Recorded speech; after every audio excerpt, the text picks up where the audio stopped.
Indira ma'am, आपकी screen सीधी करना है।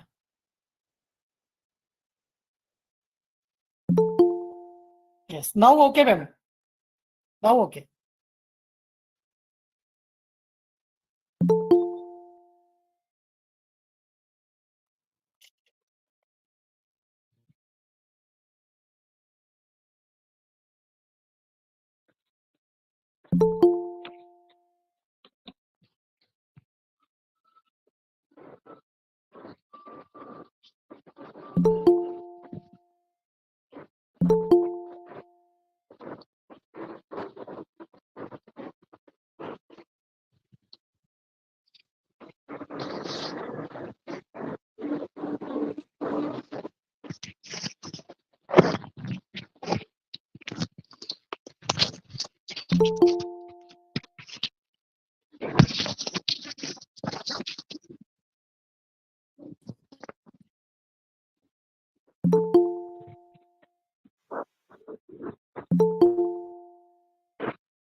A very good evening to all of you.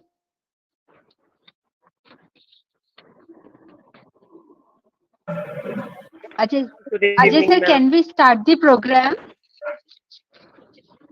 Good Yes evening, ma'am, ma'am. please.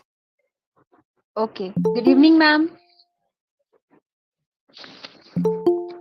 A very good evening once again. To improve the golden moment of opportunity and catch the good that is in our reach in the great art of our life. A very warm good evening, galaxy of intellectuals, honorable guests, respected dignitaries, and dear participants. I am Dr. Indira Dikshit. I welcomes you all with my heart. It is a manner of immense pride to stand here before all of you this evening. On the behalf of Research Foundation of India, we delight to offer a gracious welcome our training program on art of writing research papers, methods and solution, advanced tools and techniques for research methodology. I would welcome to respected honorable guest Dr. Rudra Prasad Sir, CEO, School of Economic Policies Studies from Nepal.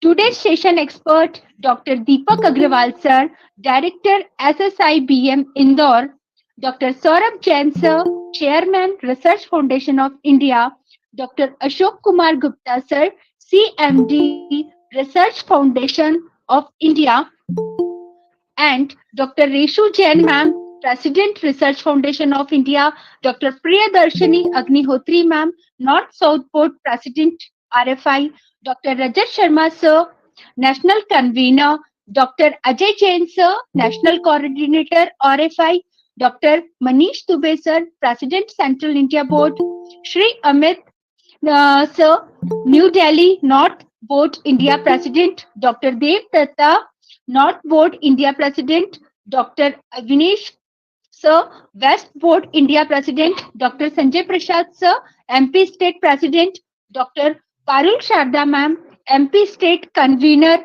and Dr. Ankita Jain in this event coordinator. Welcome all of you. Now I am invited respected Dr. Saurabh Jain Sir, Chairman Research Foundation of India for welcome address. Dr. Saurabh Jain Sir. Thank you, Dr. As we know very well, Research Foundation of India is going to be organized as a new training program and faculty development program as a part of writing research paper method and solutions. That is the advanced tools and technique of research methodology. As we know very well, that is the main important task for any researcher and we can say a person who are very interest for the research. So that is the important topic for this type of lecture. It's related to fundamental of research. For that particular activity, I would like to invite all the participants to make that activity success. Also, I would like to welcome Dr. Today's special guest in our range, Dr. Nitya Prasad Sir, Sharma. your voice is not audible. Hello, is it audible, ma'am? Now, hello. Sir, it's not clear. Not clear.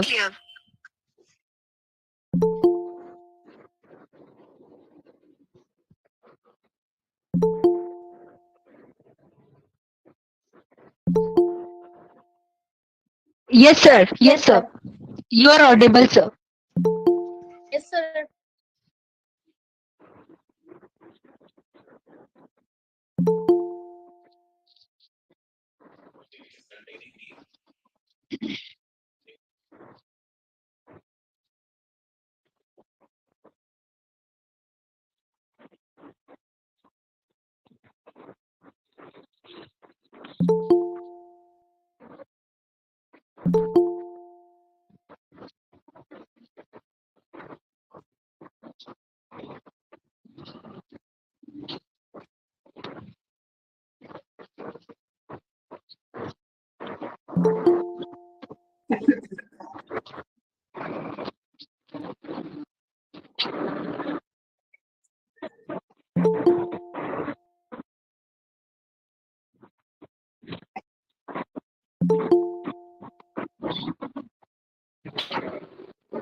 Thank you. Thank you so much, sir. Your presence always motivates us, sir.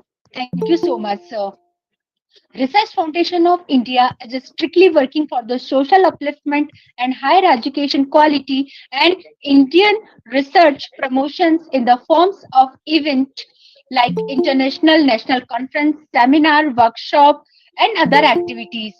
RFI work for the integration of. I request to please other participant, please mute your mic. Dr. Nikita Chaudhary, please mute your mic.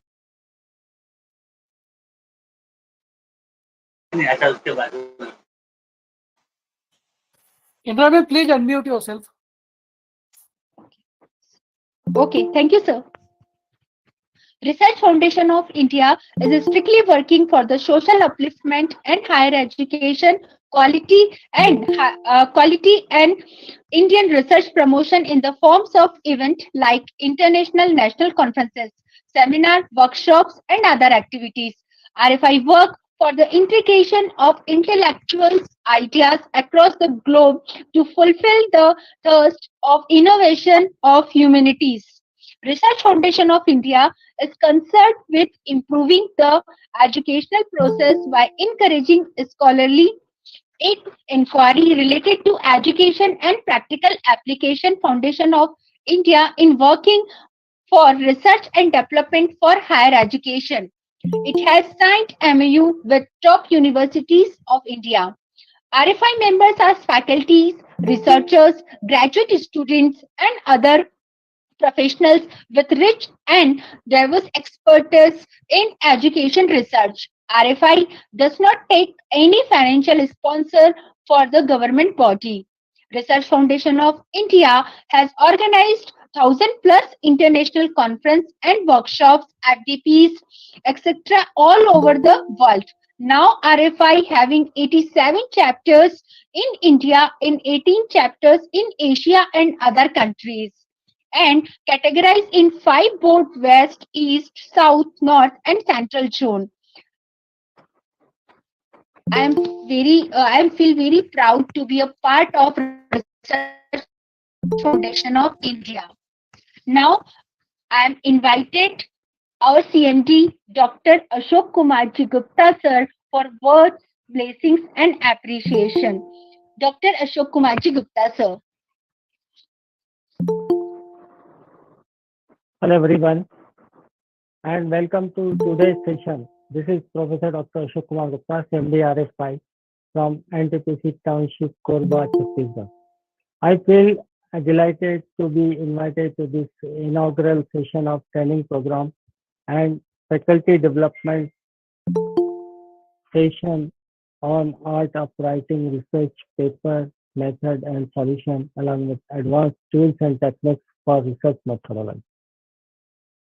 This is organized by Sage University Indore in association with Research Foundation of India and RFI-CARE. The aim of this FDP is to provide the most complete and reliable source of information on the recent advancements in the field of advanced tools and techniques for research methodology as well as art of writing research papers. This webinar covers a broad range of topics in this field.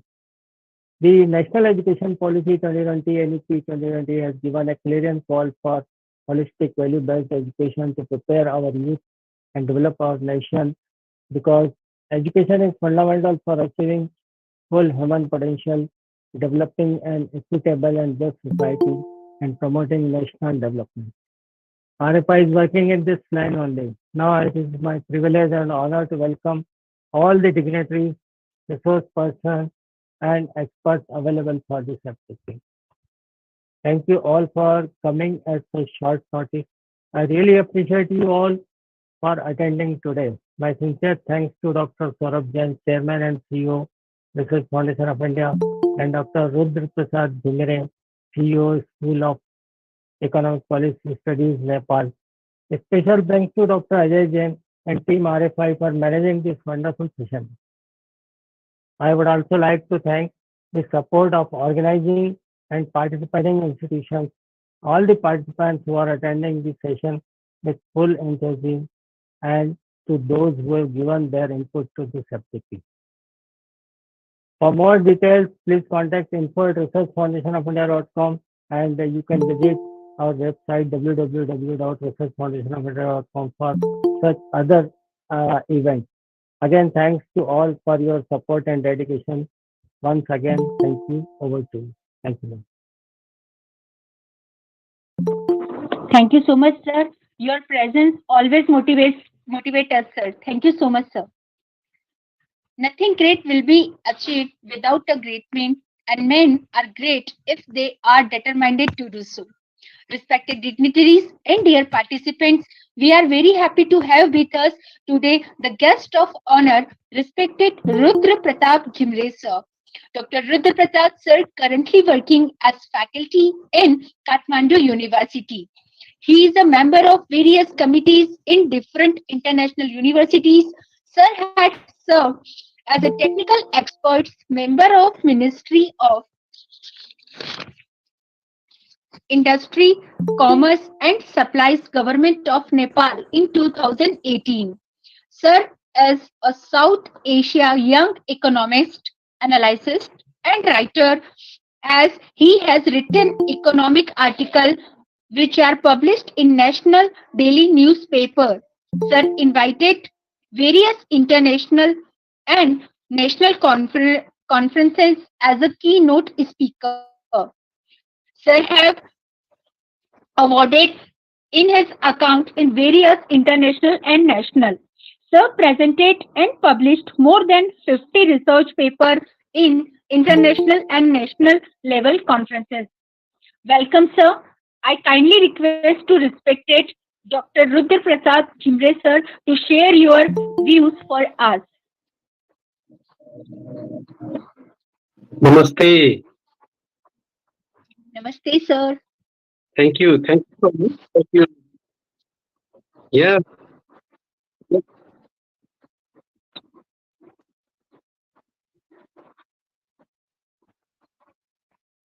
Thank you so much, sir.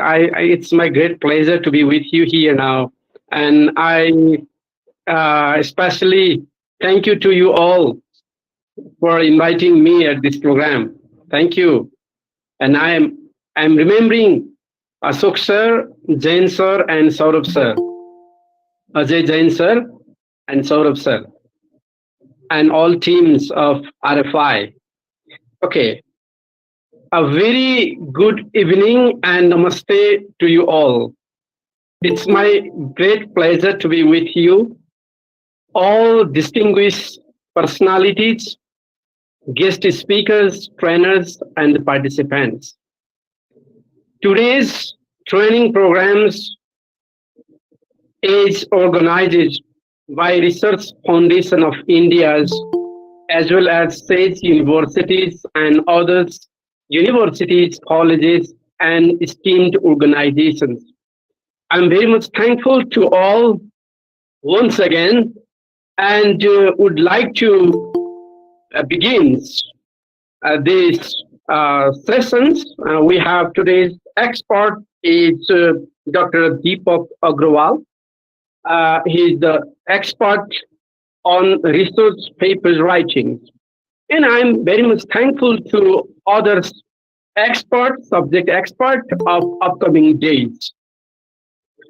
This program is very important for the faculties who are dedicated to the teachings, research, and doing research, as well as those faculties who are teaching to their respective subjects. RFI is contributing this type of management in launching the training of research. It's very, very important, and I would like to congratulate whole team of RFI in this regard. So, these modern days, we have to develop our faculties because our students or our learners, our interns, they are not knowing what is the real situations in the countries or in the world. Without research and its tool, it's very difficult to diagnose what's the real problems in the current scenario. Every day we see there is a change in the industries, There is a change in establishment of the firm. There is a change in managing the startup. Sometimes we are building the boarding schools, or sometimes we are developing the primary schools, lower secondary schools, higher secondary schools, campuses, colleges, universities, everywhere. We need the research faculties, and we all must be equipped with research methodology, research tools, and the concepts or the research framework that comes from the particular subjects or area of specializations. So these days, these modern days, we have a particular concern with the issues, with the problems, not others. And there is a mismatch in finding the research gap. How to find the research gap is very challenging, even though we have some of the tools, some of the ways, so that we can find the research gap. And knowing by this training, we can have the tools in one side, but on the other side, we also have the what knowledge we have, what conceptual ideas we have. If we don't conceptualize these ideas into the research methods, then it is very difficult to find out the novel ideas. That's why the process goes with systematic way so that we can establish the advanced knowledge. We faculties need advanced knowledge, and we faculties not should go through the book. We faculties should go through research findings, and research findings also should indicate the future research. And the future research that brings again to do research. You have to update it, that findings again and again as per the changes, as per the affecting the phenomena. We have to diagnose what's the particular issue, existing issues, or the issues may be coming from many years ago, or it may be changing at this time, or it will affect in the future, whatever. We look upon there, and that brings us the clear framework to deal with the policies, or with the laws, or with the other, for example, economic policies, or the management policies, or what the organization is initiating. So always we have to find how particular concern or problem comes in scientific method. Look, some scientific inquiry we may describe, we may explain or predict, or say sometimes we control and observe the phenomena. The way maybe inductive or the deductive. So only popular two methods we are applying. Sometimes we follow the qualitative and the quantitative, but the methods that helps to identify new potentials of the findings, or if you are working in a company or schools or colleges or the universities, then what is the upcoming issues and affecting in the society? Is your concern in one side of understanding, and on the other side, what is the paradigm shifts here in case of migrations, or in case of climate change, or in case of building infrastructures, or in case of building industries whatsoever? There are so many business challenges, so many challenges you have to address. That's why we faculty look upon the management of the issues. We know all that, we have to manage in the classroom management, classroom presentation, classroom assignments and deliberations, everything. But another side, what is the local challenges? What is the local knowledge? What is the local phenomena, and that is affecting the daily lives of the peoples or the whole education system or whatever? our thinking is to be, researchers, that we should have the proper methods to identify new opportunities as well. That's why how we capture, applying the systematic approach to draw the conclusion is very important for us. We all faculties, sometimes collect, logics, and that logics may be a kind of review, right? And this review brings you a novel findings, but it must go into the process, and the process involves with the data or the observations what you see, or sometimes there may be, the association between the data, or sometimes you may have to explore, you may have to find the problems, or maybe ambiguity in the problem with the data, right? So most critical, the resource there is how we use our instruments, right? Research instruments, research tools that brings the experiments of the final results. So it's not complex. That we know very well here that research many times you may follow the way of using methodology, using tools, using equipment, because you have already have the topics, you already have the questions, you already have the hypothesis, you already have the research limitation. Similarly, you already have done the say the literature reviews, and after that you have lots of data and the quality information. You have to see the relationship between that. That means that you are going to find out the results. That's the process, and that's the systematic way. And maybe it involves in the exploratory studies, or descriptive, or say analytical, or explanatory.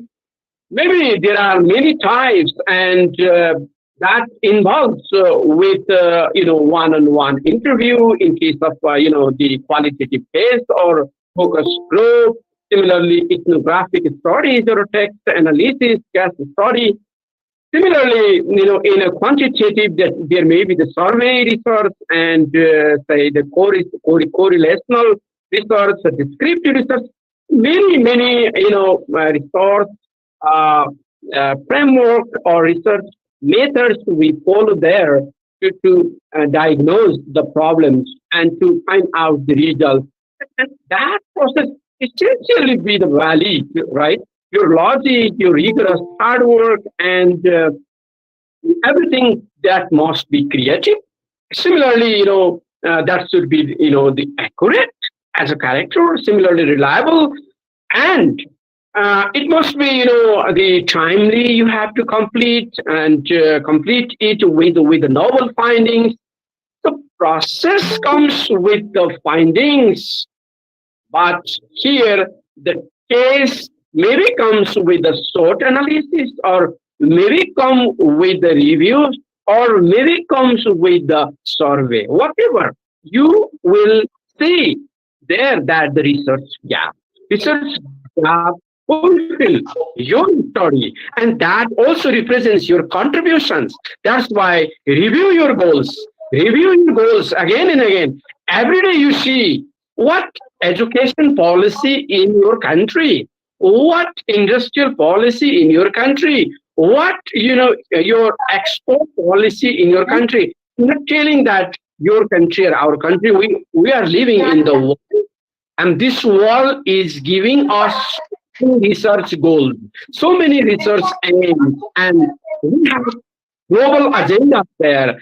And definitely, when we have the global research on global agendas, definitely we could have the global outcomes, and we can challenge with these inputs, right, to everywhere. So, dear faculties, all participants, I appreciate to you all. You have enthusiasm today to perceive what research methodology is, how we can learn research methodology, how we can prepare this, and how we transform our student with research knowledge.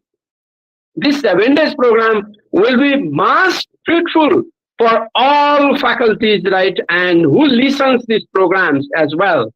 So these are the little bit the glimpses of today's training program. I just disseminate, and you will hear much ideas from the upcoming subject expert and other speakers.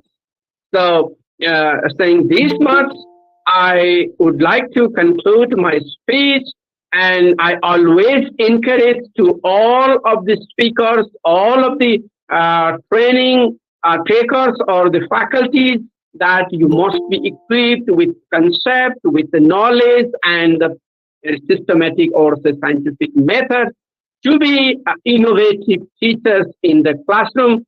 Thank you once again to organizers, and special thanks to chairpersons, Dr. Saurabh Jain, similarly Dr. Ajay Jain, similarly Professor Dr. Sukumar Gupta sir, and all the teams, and Dr. Indira Dikshit ma'am. Thank you all. Thank you so much. Thanks once again. Thank you, sir. Thank you so much. You share with us various teaching pedagogies and importance tools of research and research. What is the importance of research goals? Thank you so much, sir, for your blessings, and your deep knowledge is very useful for our participants. Thank you so much, sir. Thank you. This is always It will be thank you. Namaste, sir. Thank you. It will be a privilege for me to invite our eminent speaker, respected Dr. Deepak Agrawal, sir. Dr. Deepak Agrawal is doctorate in management finance along with masters in commerce and management. To his credit, also have PGDFM, PGDBM, and PGDHRM. He initiated career in the field of finance as a finance manager in a public limited company looking towards public issues management and project finance for the period of 7 years. Later, joined as a part of academic fatalities with having 22 years of teaching experience. Out of 45 research paper, 29 research paper published in national and international journals, including 4 in Scopus Journal, followed by 16 paper presented published in national and international conferences. Served to other institutes at the head of administrative positions. So presently working as a professor and head at Sri Institute of Professional Studies in Indore. So invited as a keynote speaker in various international workshops, FDPs, and conferences. Sir has received various international awarded in different conferences. So I request to you, please share your deep knowledge with us. Dr. Deepak Agrawal, sir. Please welcome, sir.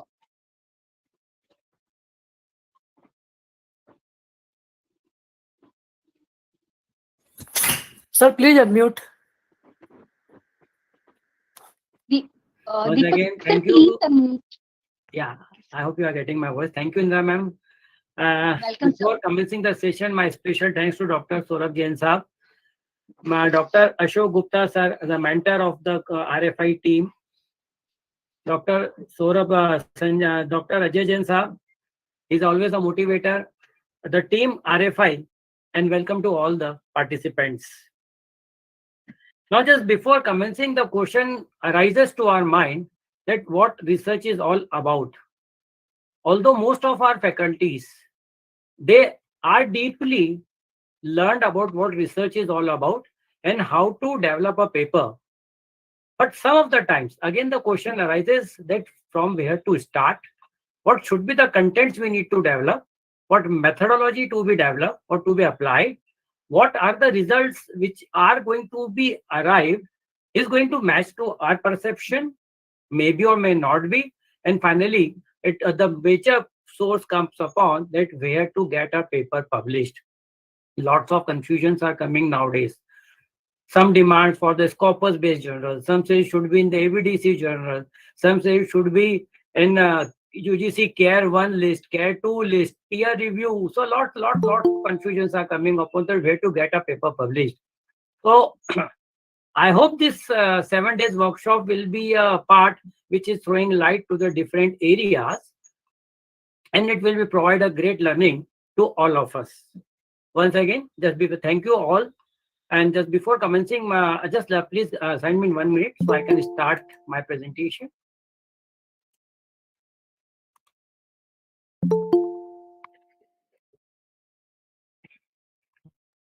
Is my PPT viewable, ma'am? Pardon, sir? Yes, sir. Yes, sir. Visible. Okay.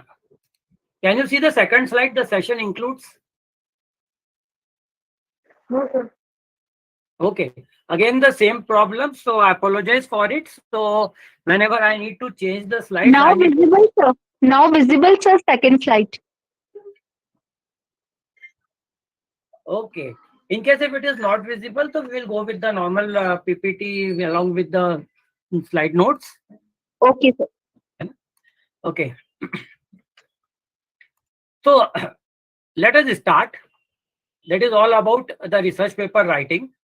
The session includes the brief key points are like a motive towards getting the research paper published, peer review development, developing the paper, post-review development, then a brief about plagiarism, although we have a separate session on it. Then a brief learning about citations, referencing, formatting the paper, review, revision about the paper, selecting the appropriate journal, referencing, rejection syndrome, and the reference for which I have been taken the other matters. So before proceeding, let us play a small quiz. The quiz is all simple about, according to you, what is research paper? Is it a science? Is it an art? Or is it both as well as an art? So I am sharing the link in the message box. I hope it can be accessible. You can click on that link and you can vote about it. So you have approx 30 seconds. I have received 10 responses till now.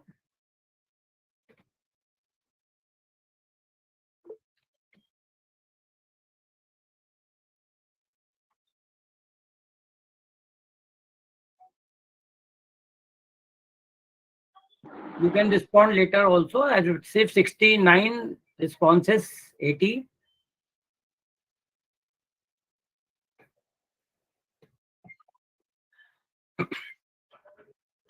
I request all the participants and the members to respond on it.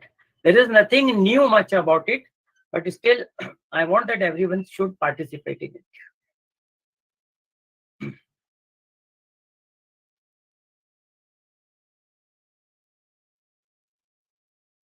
So just keep adding to the response. Now, out of the 138 response received till now, 73% of the respondents agreed that research development or developing a research paper is both science as well as an art. Approx 21% agreed that it is an art, and approx 9% agreed that it is a science. The response is going upon. So again, moving back to the slide. So we have 3 parts. One is a science, second is art, and combinedly, the overall response says that developing a research paper is not only a science or an art. Ultimately, it is both. It is a science as well as an art. Just like the elementary definitions we have learned in our earlier part of academic life. Why science? Definitely, we need to follow certain rules and regulations. We need to apply some statistical tools, methodology that defines that research developing a paper is a science. The way of presenting becomes an art. Some of the times we are binded to the requirement of the journal or the conference proceedings. Otherwise, we can derive or we can develop the paper as per our own style. So finally, we can say that research paper is not only a science, along with that, it is an art too. So out of 170 responses, 75% respondents agree to me. Now, again, one question arises to all of us: why to publish research papers? You can have your own answer with you. Okay, but these are the few key points where the research publications are being required. Number one, that is the academic necessity. It is again become the most important part that we need to get the research paper published because to improve our API. Second is required for the career advancement schemes. Again, we need to get paper published in good quality journals regarding the career advancement. Some of us do agree with me that we develop the research paper due to the personal interest besides these first two objectives.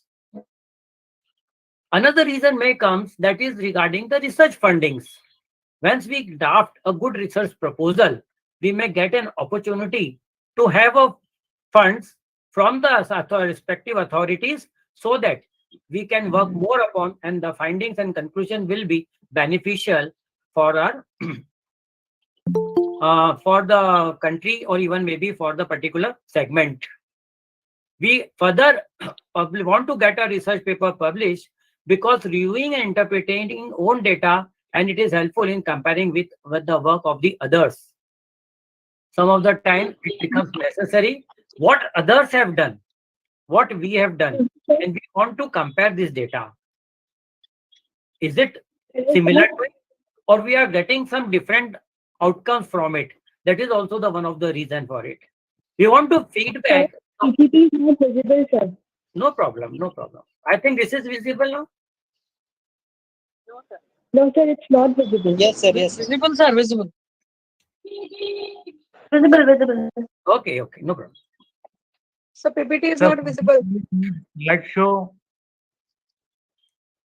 I will reset it. 1 second. Please hold.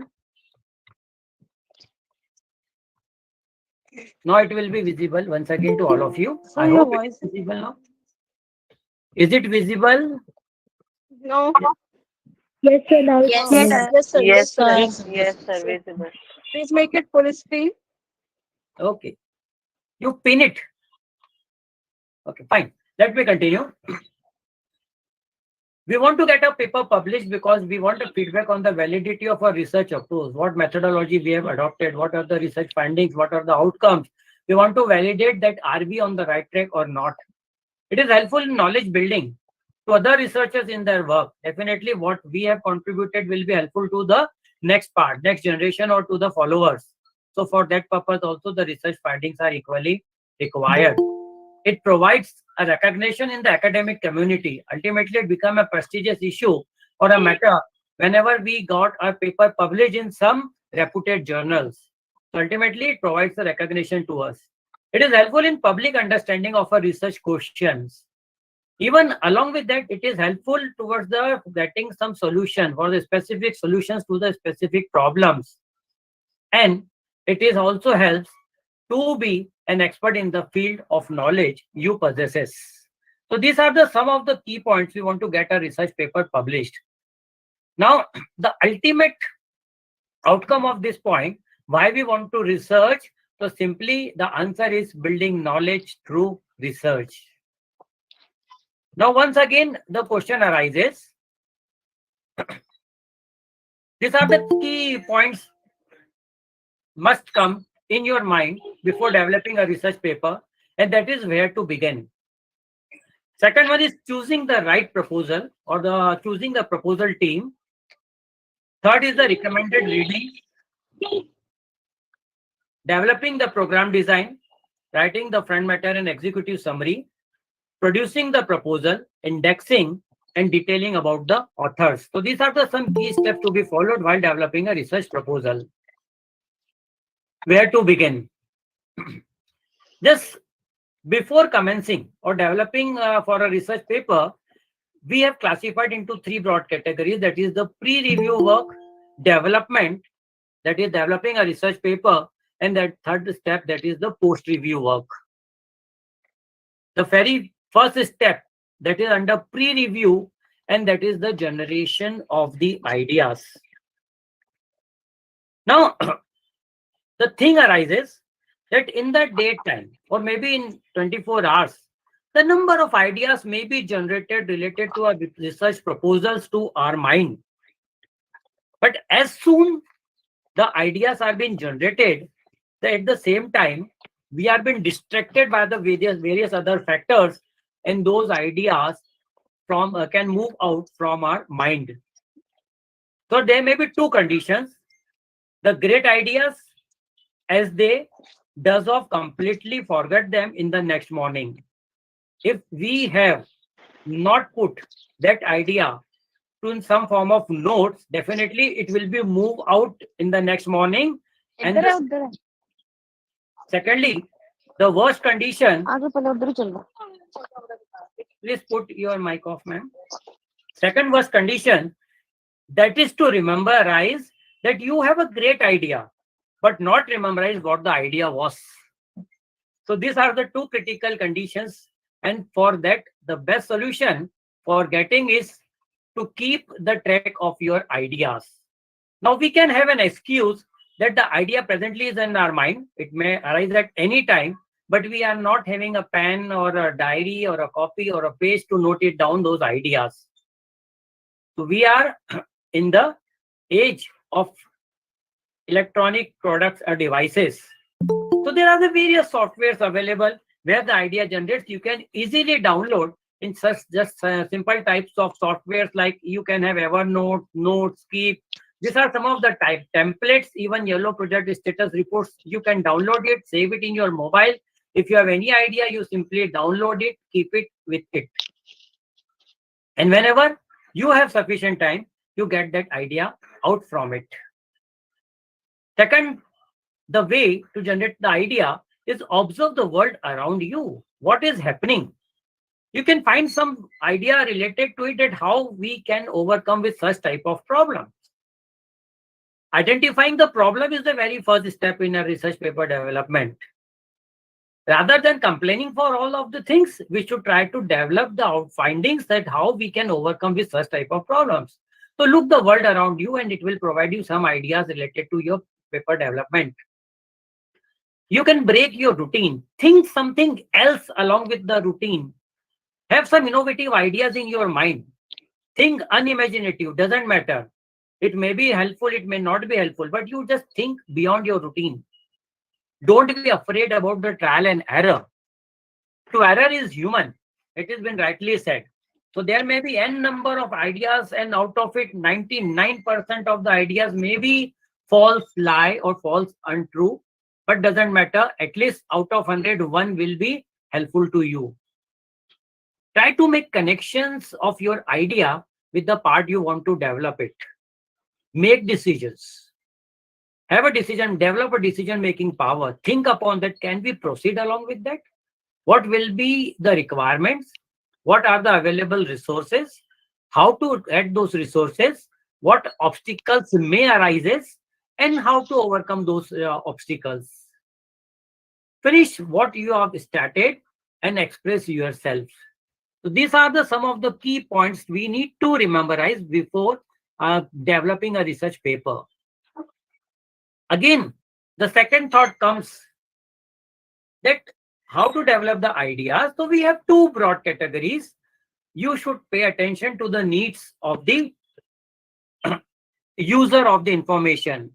The first one is the writer orientation. That is, you want to develop the paper considering your own requirements, or you want to develop the paper considering the reader's orientation, what they actually want from your side. On that basis, you can develop the paper. So again, with the words of Peter Elbow, the consequences of writing is that you must start by writing the wrong meanings in the wrong words. But keep writing until you get the right meaning in the right words. So it doesn't matter once I have told you, you may be wrong 99 times, but at least one time you may be right. Even you may be failure 100 of times, but 101 or the next one will be provide you something good to write upon. So this can be the 4 steps to generate the ideas. You keep on brainstorming. Just go through it, what to develop, how to develop. These are the some brainstorming work can be done. Go ahead with free writing. Free writing means don't think specifically about the topic. You write anything what you like. It may be relevant, it may not be relevant, but you just keep on writing something. So finally, at the end of the time, you will get some specific idea regarding the paper development. There can be an idea map. I hope you can see this chart. So you can scratch the idea over here and you can develop some sub parts of it. This can be in the form of an idea map.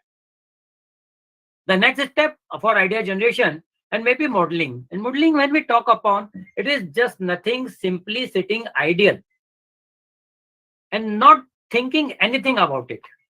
Just like we can say that we are sitting in the blank. Relax your mind. Get the mind concentrated. And after that, you rethink upon it. And then definitely you can get the idea which may be helpful in the research paper development.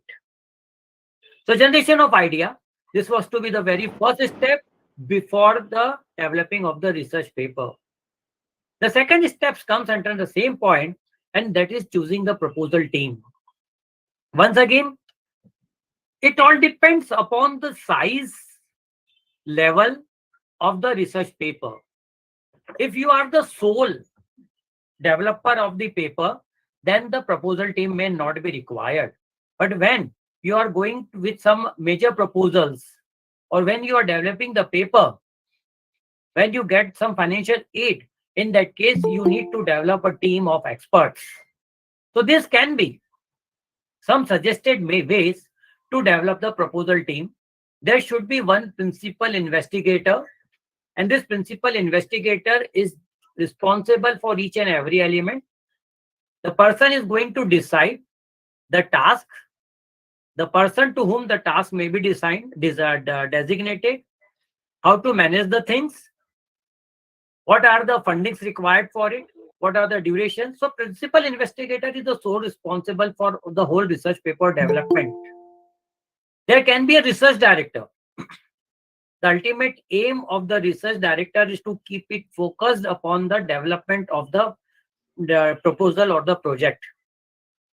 There can be research associates. It can be more than one. So they will be working upon the development of the paper, and along with that, it may have the research assistant. It may be the scholars. It may be your scholars, maybe assistant provided by the organization, which may help you in developing the paper or the proposal. Otherwise, being a sole person, you can move by yourself. The third point comes upon, and that is finding the resources. Again, before paper development, it is necessary to collect the information about the related topic. So we have started with developing some thoughts on which we want to develop a paper. We have a team, or I've decided to move ahead as an individual. Now we need to collect the information. So what may be the recommended sources for collecting the information? And one of the best sources through the library of your own institute or your organization. Just go and access the books, journal articles, magazines, theses and dissertations. If they are not sufficient available to you, then you can even access the electronic materials. But rememberize it, don't forget to provide the credit of all the resources while you are developing your paper. Collect as much information required for your paper. Then find the legal information. Some of the journals, reputed journals, they do not provide you free access. In that case, you need to pay the prescribed fees to download the paper. Or you can take the help, just like of your own university, technical institutes, just like IITs, IIM, where you can get the permission for downloading the papers because they are having the license to use it. You can access this information too. In case if the paper earlier developer or the resource person has refused to provide the permission to access the information, please don't use it.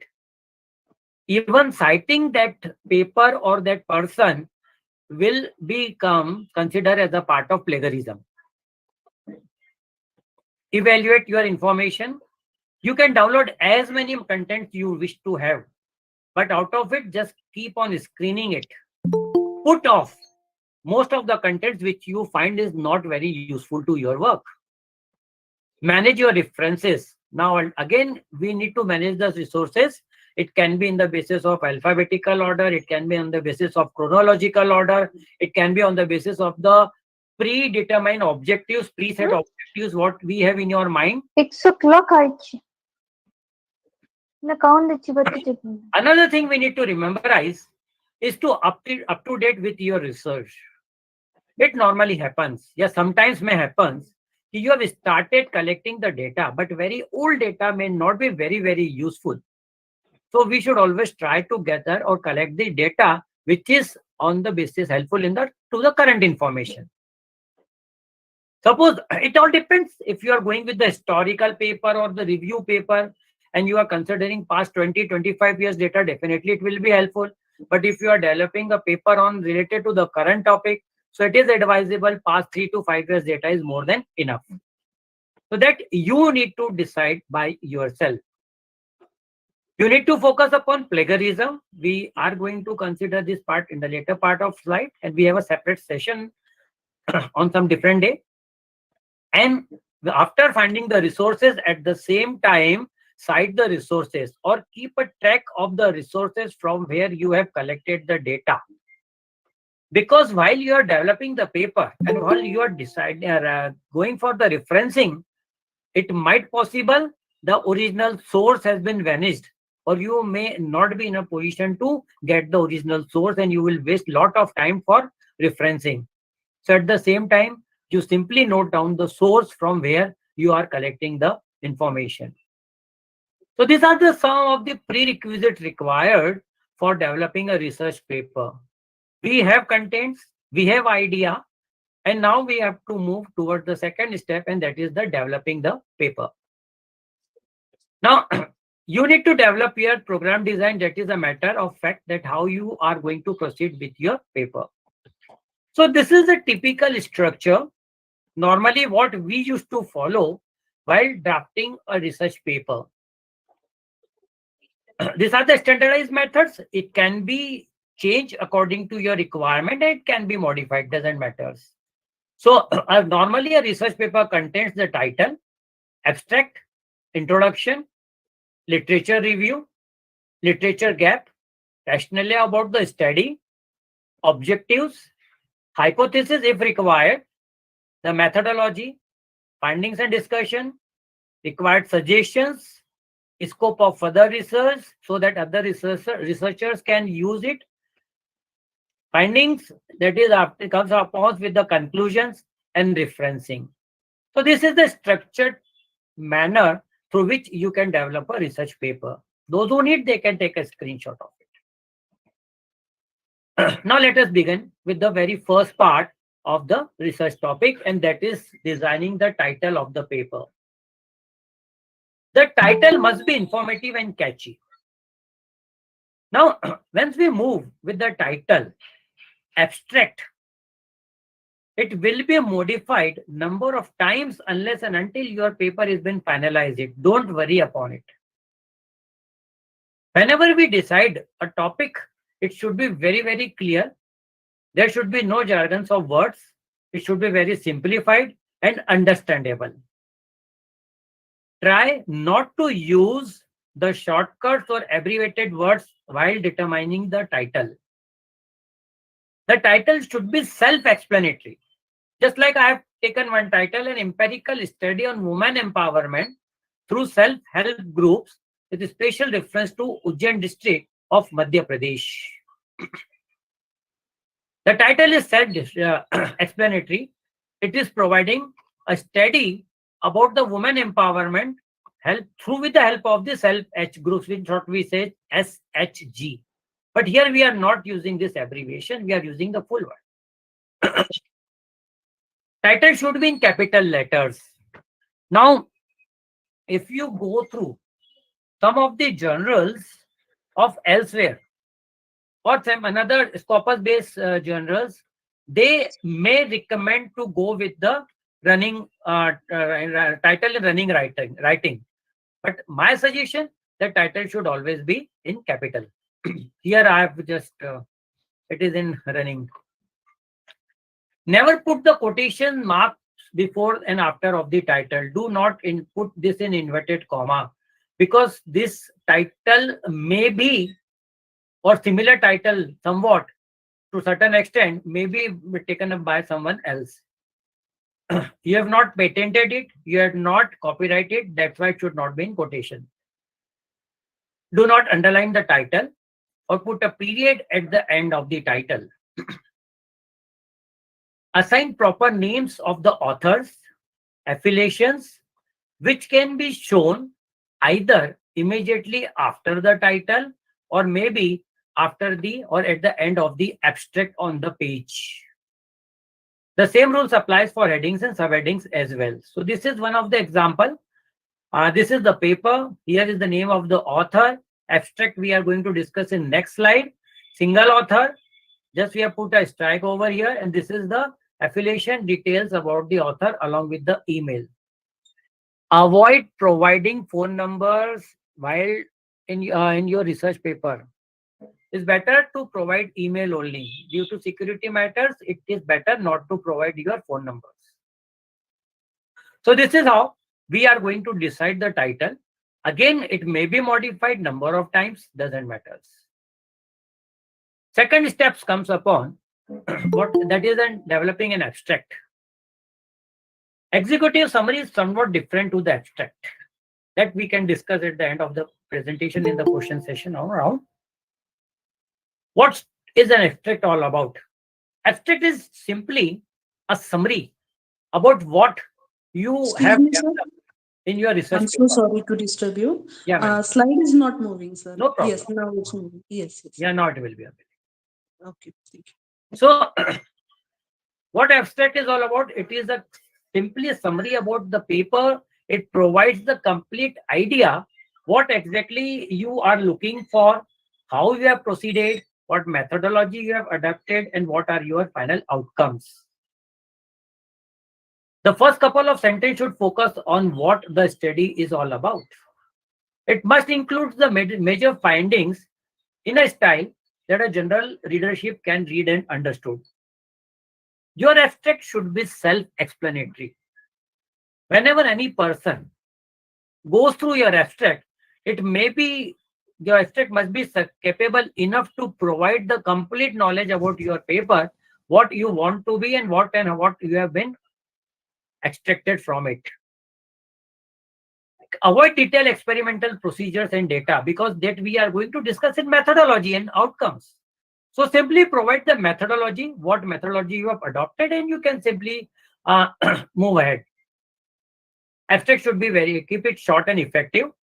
And next point comes upon that what should be the length of an abstract. So near about 2 to 250 words is an ideal size of abstract writing. Again, abstract usually always is in italic, but some of the journals, once again, they move ahead with a specific normal format. So for that, you need to, once you decide the journal where you want to get your paper published, just go through their requirements and accordingly you develop the paper. Now see, these are some of the standards prescribed by the various resources. Just for like APA, they suggest that abstract should be between 150 to 250 words. This is what I have also recommended. As per MLA, again it should be of same size. Harvard recommends 100 to 300 words, and AMA style recommends that it should be restricted to 175 words. So Near about 250 words is more than sufficient. Abstract should always be followed by the keywords. Now see, this is the word count for this abstract. 170 words, 178 words are being used in this abstract. So it is as per the guidelines. Yes, sir. Now, Slide is not showing on the screen. Yes, it's a correct slide, ma'am. It's on okay, can you abstract see it slide. now? Yes, it's the writing and abstract slide going on. No problem, no problem. I will just. Sir, if it is possible, moment. can you please show it to the slideshow? I have done the same thing. This is on the slideshow. Can you see it? No, no. We are not seeing the slideshow, only we have to see the presentation only. This is presently I am on the slideshow. You pin it out, sir. Yes, sir, you are right, sir. You are right, sir. Your PPT is visible clearly, sir. In case if you are not getting it, I can move ahead with this manner. Whenever it is required, I will zoom or I will put it on the slideshow. Okay? Sir, yeah, hello. Yeah, sir, could you please make it full screen, sir? Full screen. This is on the slideshow full screen. No, sir, it's not full screen, sir, right now. My side, I have done it. Actually, it's showing other tabs also, home, edit, file, etc. So you have not like chosen from view full screen. See, once again, this is I have choose from the PPT for full screen. I hope still you are not getting. Then Sir, let me. sir, Take kindly carry on with your lecture. It is a very interesting. Thank you. Yes, sir. Okay. Yes, sir. It is very interesting. Right now, PPT is not visible. Yes, I have put off. Now it is visible. No, sir, not now. Not it, sir. 1 minute. So whenever you're putting it on full screen now, it is not visible. Others can also do full screen. Others also have option of doing full screen, I feel. Sir, So you previously can do it was that because I'm showing, doing the very same very way. clearly, but not showing exactly. Sir. Previously it was showing. Yes, sir. Is it viewable now? Full screen? No, sir. No problem. No problem. Don't worry. sir. Let me carry over with my presentation as a window screen. No issue.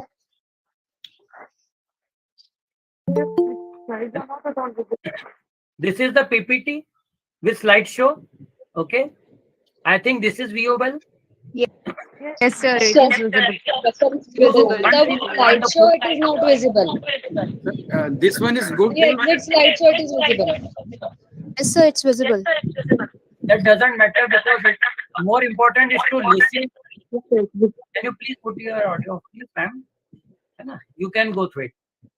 So what I am talking about, that is the keywords. Now, what are the keywords?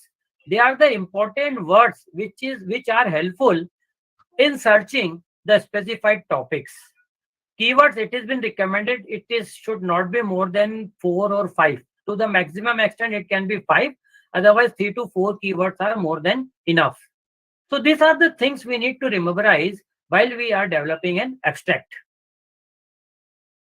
Again, I would like to recall that revision can be made in the abstract after finishing off with your paper.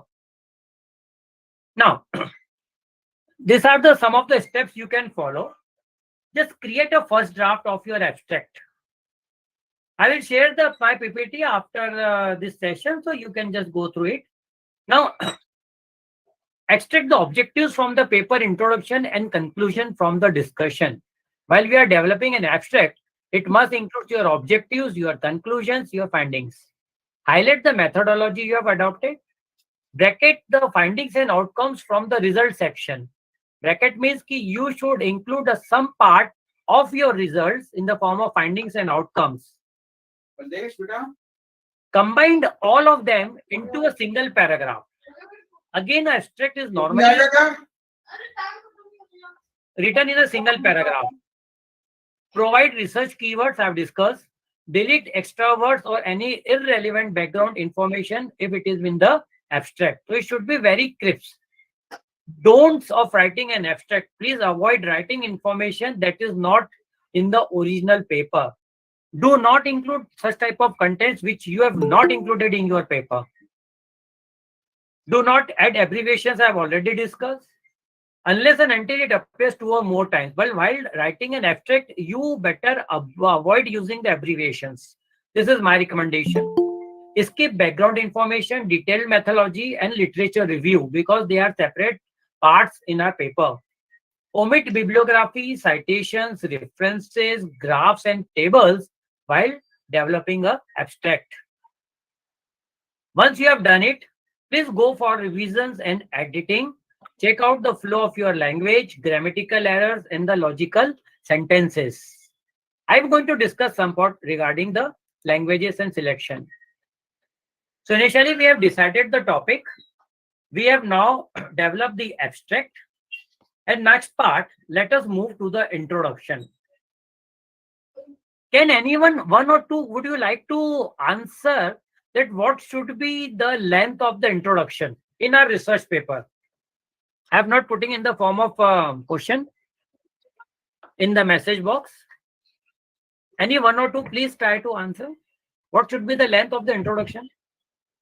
Not more than 500 2 words. 100 to 150 words, I think. I don't know. More than a paragraph? Yeah, ma'am. Maybe one or two. Exactly, you are very true. So 200 words? 200 words is sufficient to. 200 words is more than 200 sufficient. to 250. 400 words are sufficient. 150 to Okay, 400. thank you so much. Let us proceed.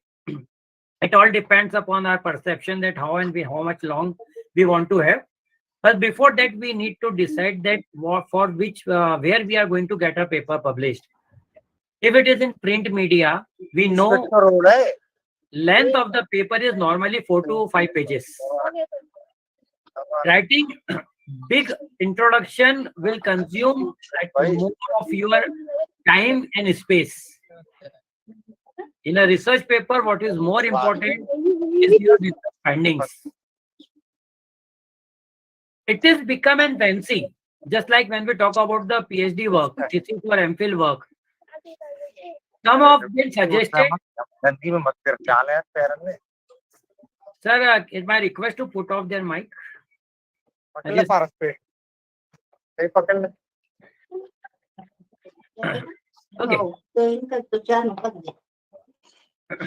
So what I am talking upon. Excuse me, someone's mic is on. Please mute yourself. Madam सबको mute कर दीजिए आप आपके भी यहाँ पे.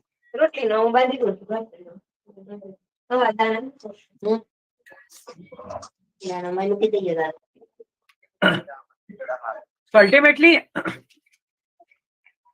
when I'm talking about when we are in the research, thesis project work or thesis work, it has been recommended that 40 to 50% of your work comes in the form of introduction. But that is not recommended. Introduction must include what are the things, that is the description about the topic, statement as to why the topic is all about, worth researching or why it could be, why we want to go for the research. That introduction should be interesting enough so that it can be eye-catchy. It must include the scope of the study, an overview about the rest of the paper, and it should be near about 1 to 2 pages of your research paper. Introduction may use tables, charts, and data as and where required, and it should be properly cited. Now see, this is the one of the research finding.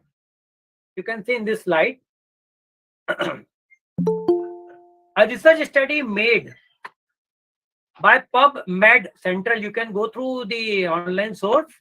They have made about 61,500 research papers, which were uploaded during the period of 16 to 21. And the medium words of the introduction was 553, which is somewhat equivalent to 21 sentences or 4 paragraphs.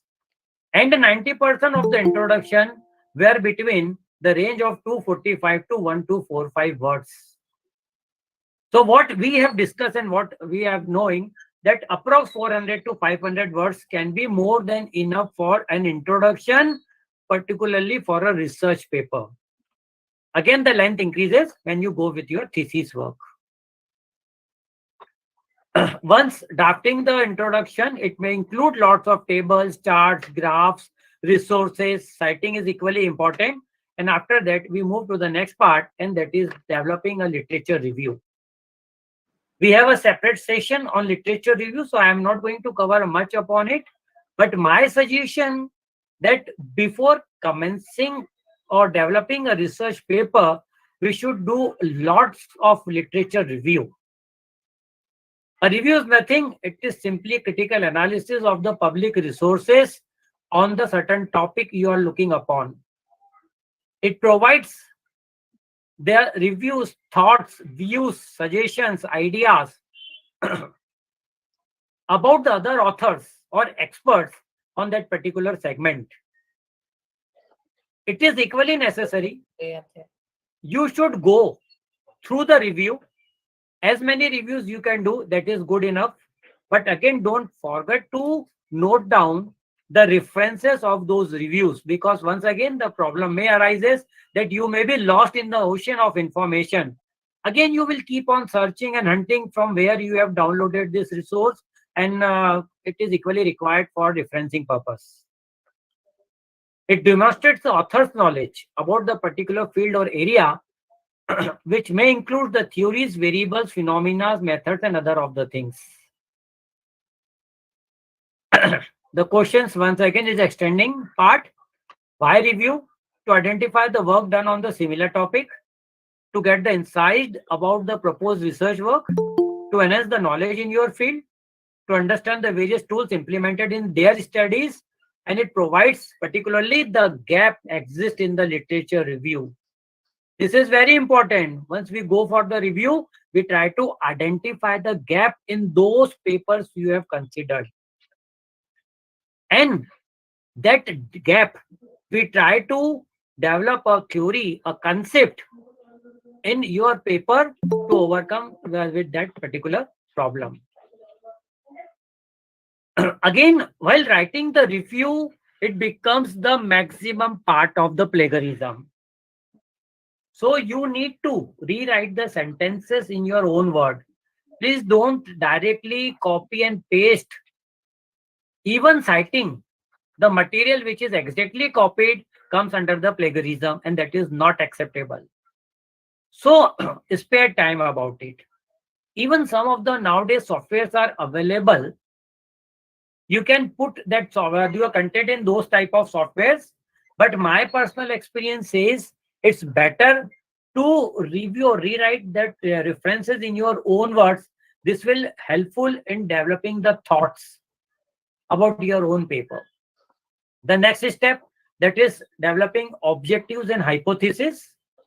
Once again, your objectives must match with your title of the paper. Might be possible that initially your objectives is not matching with your title. So in the later part of your work, you can redefine your title. Okay. Similarly, we can develop the hypothesis if required. Now, objectives are always in the statement point of view. It must align, I've already discussed, and objectives should never be in the interrogative sentences. There should be no question mark. I have seen number of scholars, they are putting their objectives in the interrogative sentence format. Do not put too much of your objectives.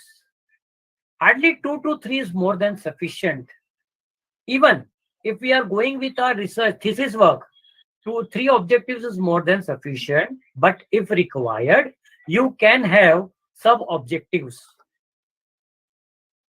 Always start with some of the words like to determine, to investigate, to assess, and so upon it. These are some of the commonly used ways to write the objectives. Please write the word as a to assess, to describe, to investigate, to explore, to characterize, to identify, define, develop, etc. So this can be the words to be used while defining the objectives. Once we are clear with the objectives, the next part comes upon, and that is the developing the hypothesis. There may be the difference of opinion. Few may say that hypothesis is the mandatory part of the research paper because without that we cannot apply any statistical tools. But not necessarily required. Even without that, you can go with the statistical tools.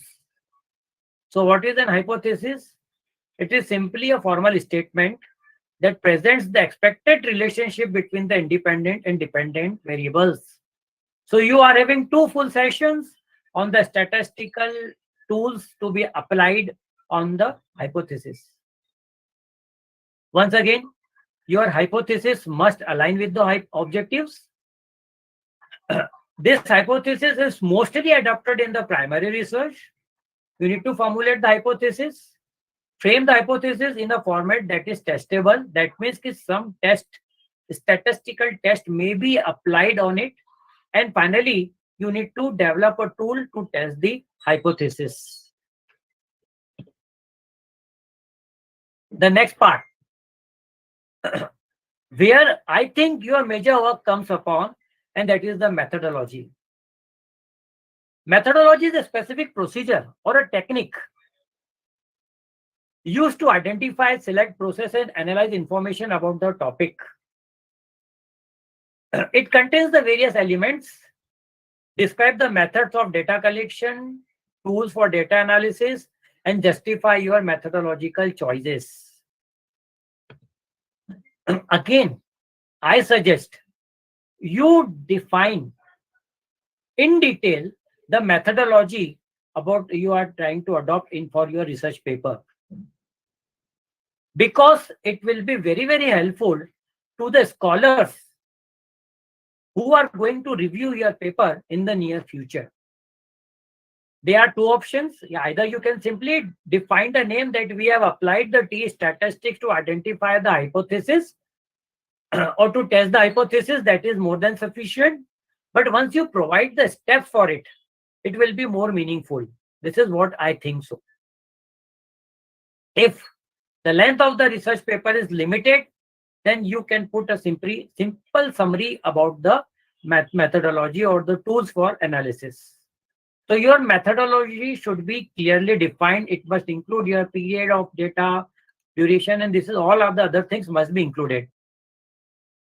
Again, regarding developing the methodology, these are the various approaches: analytical, descriptive, quantitative, experimental, qualitative. We can have data collection method, sampling, period of study, data collection tool, analysis, etc. So this chart provides a detailed view. Again, you can take a screenshot regarding the various methodologies to be adopted under your paper.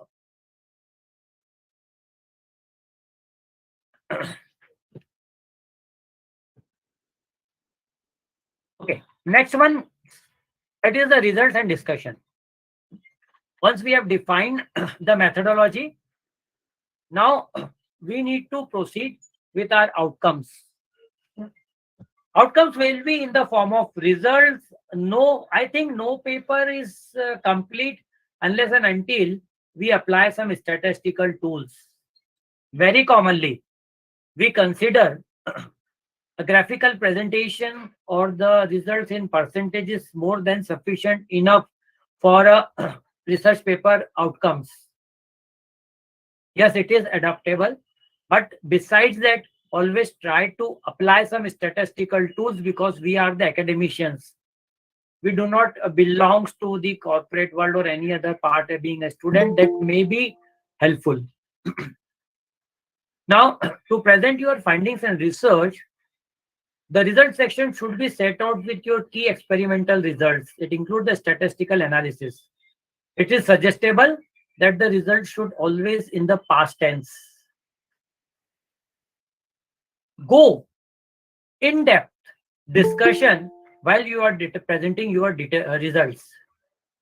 The results must interpret and explain your results. Discussion of authors can also be included in your results and discussion.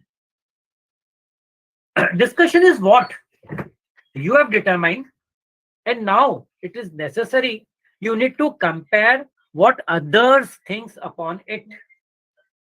Now where you will get their views? Their views we are going to get when we have developed the literature reviews. So while you are noting down the literature review, please also have one additional column for the outcomes so you can save time while you are writing the discussion on the paper. Discussion must include your research question. It must clearly align with the objectives. So once again, results should be and discussion should be related to objectives, and objectives must align with the title of the paper. You need to justify your approach. When you are presenting your paper, it may be a debatable question that your approach may be not as per requirement. Rather than arguing, it is advisable you please consider as a part of a footnote and try to rethink upon in the later part. If required, you redevelop the paper and again try send it for publication. Critically evaluate your study. The discussion section therefore needs to review your findings in the context of the literature what we have developed earlier. After getting into the results and discussion, the next part comes upon conclusion. So your research work must contain the maximum part of your results and discussion. Now, once again, when we talk about the conclusion, conclusion is nothing. It is the summing up of your findings. It should be precise. It must include all of the important elements regarding your paper. It should be an outline regarding your implications or recommendation. It should be the summary of your main points, and it should come upon with your thought. So whenever a person, a reviewer want to go through a paper, normally the person goes through abstract. If found suitable, then immediately the person moves to the conclusion, and the person, if it has been satisfied, then the scholar or the person may go with the depth about this paper. So your abstract should be very clear, very simplified. Conclusion should be also meaningful. And again, the things are promoted, what should be the length of the conclusion. So usually it is in a single para, but you can use 2 paragraphs even if it isn't required. Again, through this website, a typical conclusion is of a single paragraph consisting of 5 sentences of 130 words, and especially the majority of conclusion sections are either of 1 or 2 paragraphs with 81 to 220 words. Means average 200 words conclusion is satisfied or good enough. This is one of the example I have considered over here. This conclusion is in 2 parts, in 2 paragraphs, and the average word count is 232 words. Again, this is the outcome extract of more than 6,000 research papers studied, and this is the final research outcome by the author. So these are the basic elements we need to develop in the process of developing a research paper. Let us proceed with another element, and that is the plagiarism. As I have already told, we are having a separate session on plagiarism, so I'm not going to cover much about it. But plagiarism is nothing. It's simply the presenting others' work as it is of your own ideas. Now, can we put by modifying the sentences of the other ideas? No. Even then also, it comes under the category of plagiarism. It is necessary. You should put a reference. Referencing is once it has been posted or pasted in the paper itself, it is known as the citation. So in simple words, whenever you try to quote the contents of some another authors, it should be properly cited. But along with the citation, the sentence should not be copied as it is. Otherwise, it is a part of the plagiarized content. You, what are the plagiarism which maybe arises?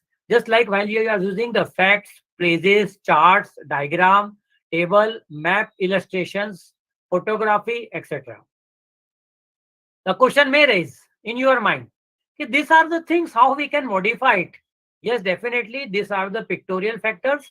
So, but this can't be modified, but you need to give the source of information from where you have collected it and the date on which if you have adopted from any online source. Plagiarism also includes if you have adopted any theory, methods, steps, quotation from someone else's work without acknowledging the original source.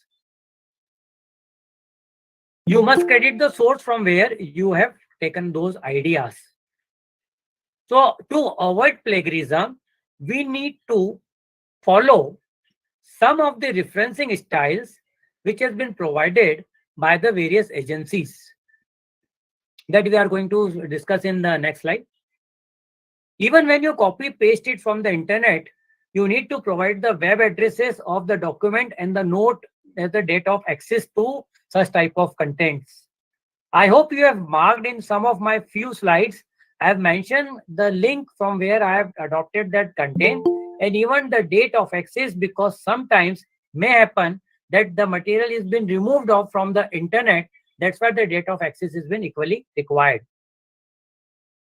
Even any electronic books, journal articles, etc., please record the full source with the form of URL. That must be equally presented. If you suspect that you are using something without attributing the original source, don't copy paste it. And if you are finding it difficult, go to the Google or any other search engine and try to identify whose work it is originally belongs to. In some cases, I have already discussed that you may need to get the approval permission, and that permission is not been granted, then avoid using that material. Don't include in your work, because may happen that paper may be went through that person sometime in the near future and they may take an objection against it. These are some of the freely available plagiarism detection softwares. These are unpaid, these are free softwares. But if your institute, your organization, your university provides you the licensed software, that is much more beneficial to you. Okay, just like Urkun, it has been required. So these are the some of the free plagiarism. This having a limitation like of 1000 words each time. Secondly, there is a fear factor that whatever the contents you have checked, it will be definitely stored in their database and that may be sell out in the open market. So this type of risk factor may be involved in it. Next comes upon that is citations and referencing. I have already told any source mentioned within that paper becomes the citation, and the complete detail about those author's affiliation becomes the part of the referencing. So under referencing, you need to provide the author's name, year of publication, paper title, journal book name, etc. Again, there are few online sources are available where you can simply put the basic information, just like Mendeley is one of the source, and it will going to help you in writing the citation and referencing. So you can go through that. You can download that application, both either in mobile or through the laptop, and you can access it. This is the one of the style recommended by American Psychological Association regarding citing the things. For a single author, once you are in the citation, that is the in-text material, this is how you can cite about it. There are two modes, either this manner or it may be at the end of the sentence. This is the second style where you can quote the page number along with the author's information, that is citing Kellens. This is the year of publication and the page number. Again, it can be at the end of the sentence. This is regarding one author citation. Okay, So there are much more about the citations, but again, due to time restrictions, I have not included that in my presentation. The next comes upon, that is the referencing. I have already discussed there are the various modes of referencing. Amongst them, the most popular ones is American Psychological Association, that is the APA referencing style. It is very commonly used in psychology, education, and other social references. Chicago referencing style is available. Harvard referencing style has been there, and MLA is used for. MLA is basically used in arts and humanities along with linguistic courses. Now, another thing, if you find difficulty in referencing, I have already told one of the source, that is mentally, you can go through that. Otherwise, MS Word also provides the facility to reference your material. You can go to the reference section, you select the style, and you can put your content, and it will going to work for you. Now, that is formatting the research paper. Recommended, the paper size should be of A4. Margins usually 1 inch from all the 4 corners. But if it is for the print publication, you can have 1.5 into the left corner and 1 for the rest of the 3 corners. Again, 10 to 12 typed space can be used in the 1 inch format. Besides each paragraph, I'm talking about indentation. The indentation should be ½ inch from the left margin. Let me show you on this presentation. This is how we are keeping the space of ½ inch from the left margin. And if not, you can always start completely from the left side.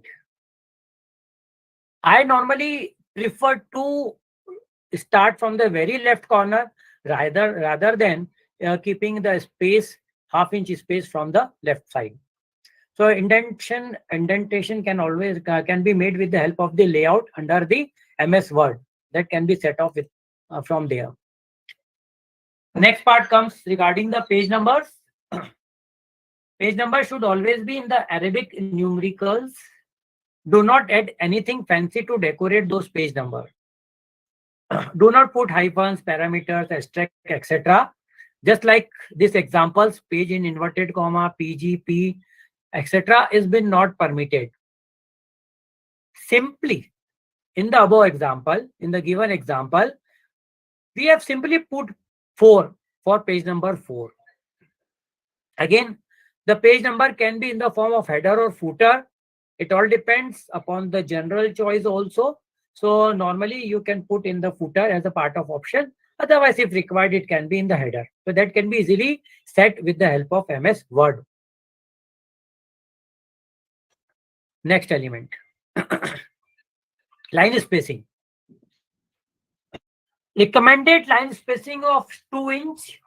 But once you are going for a print publication, due to lack of space, you can adopt with a 1 inch spacing. But the content should be very easily readable. If required, you can increase the space up to the maximum 2 inch space, but it should not be more than 2 inch. No space should be left in front of punctuation marks. For example, the following would be incorrect like this, why me, etc. So you can again set the spacing with the help of the indent. Next comes, everything is very, very clearly defined while drafting a research paper. Most importantly, if you have identified the journal where you want to get your research paper published, it is better you go through their guidelines. Their guidelines are very, very clearly defined on the website. Strictly follow those contents so that you can save your time. Otherwise, we have developed a paper as per our own pattern. Later, we need to modify as per their guidelines. So it's better to start or to work as per their guidelines only directly if it is identified. Now, next comes upon tabulation. Again, it is the area of row and columns which provides some data which to be arranged in the systematic order. The essentials of table, that is the table number, title of the table, head note, rows, columns, contents, and the source note. Like in this example, usually table number is always quoted above the table.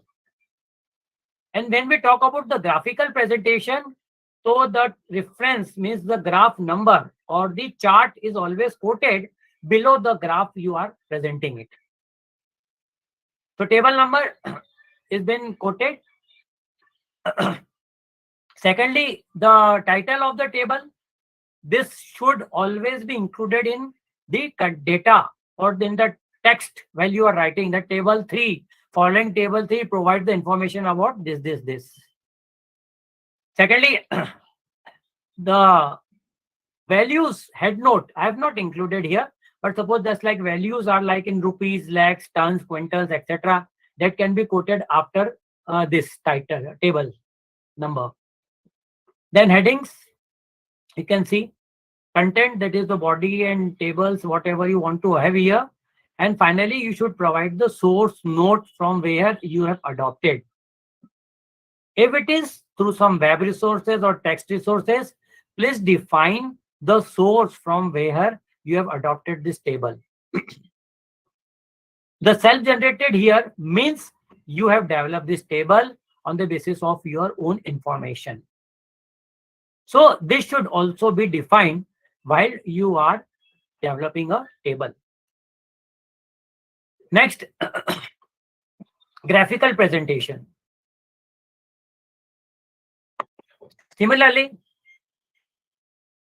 the graph must contain, graph is simply a way, a methodology to provide the results in more meaningful way so that it is easily understandable by the reader.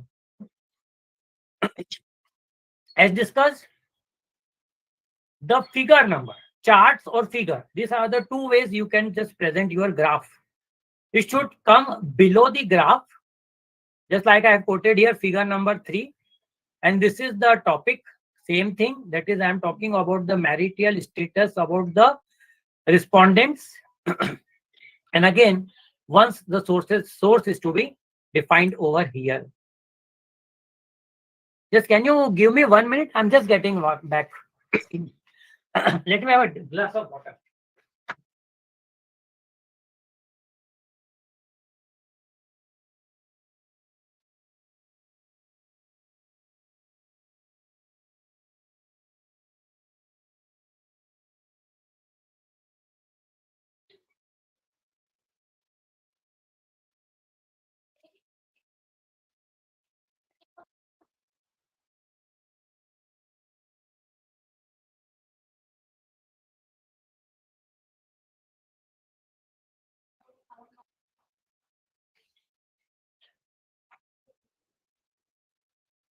Sorry to keep you waiting.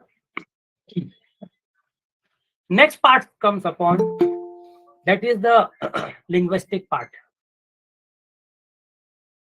When we talk about selecting the language, particularly when we talk about English, usually it's not a mother tongue to us. So a report says and suggests that 80% of the work or the papers which has been reviewed, there has been somewhere grammatical error. This is again a data which has been published by one of the web resources. In that case, we can use the certain tools, but the language, when we talk about the language, that can be in the active voice or the passive voice in research paper writing, both is adaptable.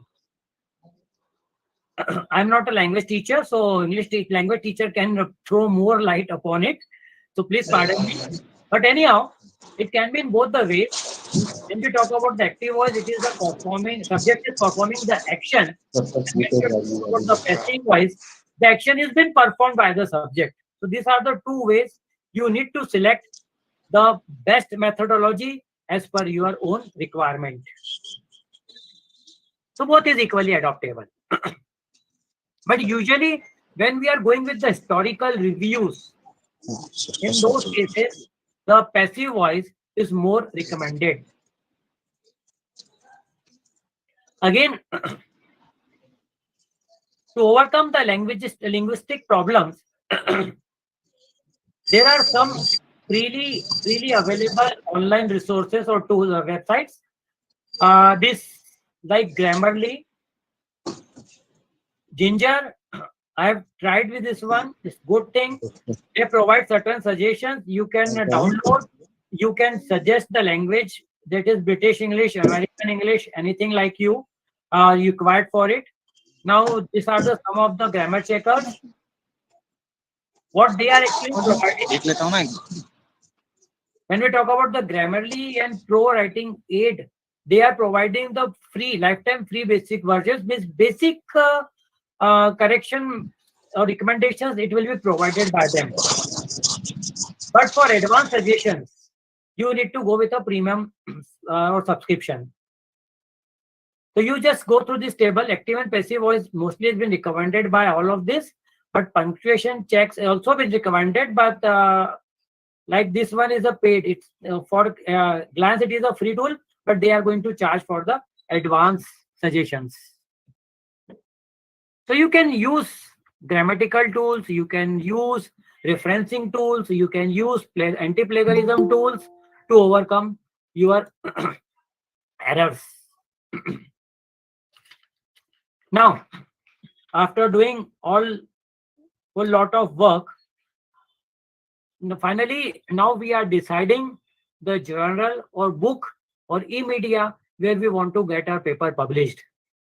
So these are the few recommendations from my side. Read the finalized paper carefully. Check the accuracy about figures and options. Then get feedback from advisors and your colleagues. Make sure the paper is been read by at least one of your 2 colleagues so that you can familiar with the specific work. You get your paper reviewed by 1 or 2 of your colleagues so that if any suggestions, recommendations are there, definitely it can work upon. Once you are sending your paper to the pre-selected journal, you can provide a cover letter to the editor with a brief information about yourself and about your paper. Have all co-authors approve the finalized version of the paper. Submit the paper online along with the copyright form. We know it now, copyright form is equally important. This provides the declaration that all the information has been provided to you is been fair as per the fair value policy, and the journal is not responsible for any of the type of copyright material. So it is necessarily required. Each and every journal, they have their own format for it. Now, selecting the best journal, again, we have a separate session on it. So I'm again not covering much about it. So the choice of journal depends upon you. Either you are looking for an international or a national journal. Subdivide your requirement. You can just select the area on which you want to get your paper published. There can be subdivision of the area and select the journal accordingly. Even you also need to focus upon the duration required to get your approval and getting the paper published. There is one Scopus-based journal. I'm quoting one example exactly. So that considers near about 2 years to get the final approval of your paper. After 2 years, we are going to know that our paper is accepted or not. In such type of cases, our data is already old or outdated. So what we need to do? We need to revise it and resend it. Or if you can't wait for such a long duration, it's better to go through any other type of journal which can publish your paper on time. Again, selecting the journals much more depends upon the nature. Like, is it a peer review journal? Is it impact factor based journal? It is a Scopus journal. It is as per UGC CARE journal. So lots of things are to be considered upon it. This is a simple flow chart about the peer review process. Normally, there is 2-tier peer review process in which the original author's name is been hidden by the journal, by the editor, and it has been sent for the review, at least to the two authors. They will go through it, they will recommend it, they will suggest it, they will either accept it, reject it, and it can be revised, sent for the revision, or it will be accepted and finally sent for the publication. So this is simply a review process. Now, the next part also comes, that is, we always want our paper to be published in some of the very reputed journal. It's called the sources we are talking about. So they are the written by the academicians and experts who contribute to knowledge in particular field by sharing their new research papers, findings, etc. The sources undergo a rigorous peer review process before they are published for the verification of facts and identification of conflicts of interest. Just like if you want to get your paper listed in Google Scholars, so there will be a rigorous process. They will check it out, each and every element about it. And if once they are satisfied and they found their paper to be unique and contributing, then they will approve that paper in it. So in such case, what the points are being required, that is, there is a need of accuracy, authority. You must be the full author of the paper. There should be no biasness, and there should be a mass audience whom the paper can be circulated. After doing all of these things, after putting lots of efforts and time, once we send the paper for publication and finally it has been written back either for revision or it has been rejected. So don't discourage yourself. Sit calmly, think once again, go through your friends or your colleagues, try to identify the problems. Definitely when the paper is been written back, they will put you the point, what are the reasons behind it. So try to overcome such of the points. Even if required, you can simply put a mail or a query to the editor's office so that you can come to know the requirements which you can improve for it. The next part comes upon, we are almost at the finish.